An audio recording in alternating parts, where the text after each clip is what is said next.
Sa ngalan po ni Mayor Menchie Abalos at ng pamahalaang lungsod ng Mandaluyong, isang mainit na pagbati po at pasasalamat sa inyong lahat na patuloy na sumusuporta sa ating advokasya para sa mas malusog, mas ligtas at mas empowered na kabataan at pamilya.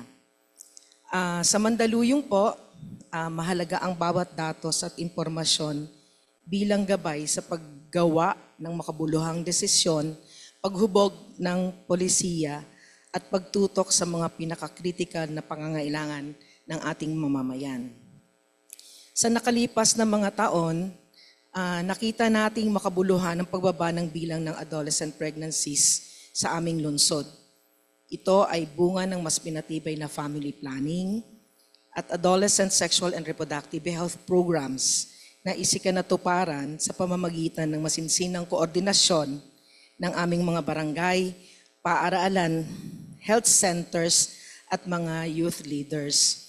Nais kong ibahagi sa inyo ang Task Force Batang Ina at ang Teenage Adolescent and Treatment Hub bilang mga inisyatibong bunga ng mas pinatibay na family planning at adolescent sexual and reproductive health programs ng lungsod ng Mandaluyong. Ang mga ito ay nagsisilbing haligi ng lokal na pamahalaan sa pagtugon sa mga hamon at maagang pagbubuntis at sa pagpapalakas po ng karapatan ng kabataan sa kalusugan at impormasyon.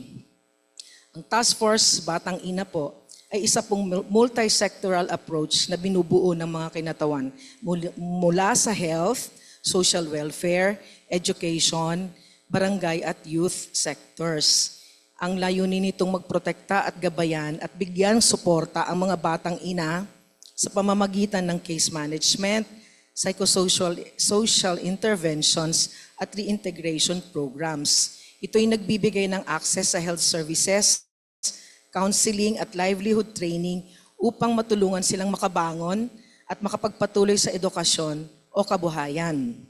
Ang Teenage Adolescent Hub naman po ay isang safe space para sa kabataan kung saan sila maaring kumonsulta, magtanong at makakuha ng tamang impormasyon ukol sa reproductive health. Ito ay pinatatakbo ng mga trained youth-friendly service providers na nagbibigay ng family planning, counseling, and adolescent health education at mga referral services. Ito po ay nagsisilbing sentro ng empowerment para sa kabataan upang maiwasan ang maagang pagbubuntis, mapalakas ang kanilang self-esteem, at maitaguyod ang tamang desisyon sa buhay. Ang governance approach po ng Mandaluyong ay nakatuon sa advocacy na may puso at datos. Sa tulong ng The Challenge Initiative platform na isinabuhay natin sa pamamagitan ng participatory planning, capacity building, at adaptive implementation, na itaas natin ang antas ng serbisyo at kaalaman sa reproductive health. Ang TCI process ay naging daan upang ma-scale up ang mga best practices mula sa peer education, youth-friendly clinics, hanggang sa digital engagement ng kabataan. Ito ay hindi natin magagawa mag-isa. Kaya't buong puso naming pinasasalamatan ang Zwillig Family Foundation sa pamunguna ng kanilang President at Executive Director Ginoong Austir Panadero sa walang sawa pong suporta, mentorship at partnership. Ang kanilang malasakit ay naging ilaw sa ating landas tungo sa mas inklusibo at epektibong serbisyo. Sa Mandaluyong po, naniniwala kami na ang tunay na pamumuno ay hindi lamang nakikita sa mga plano kundi sa mga resulta.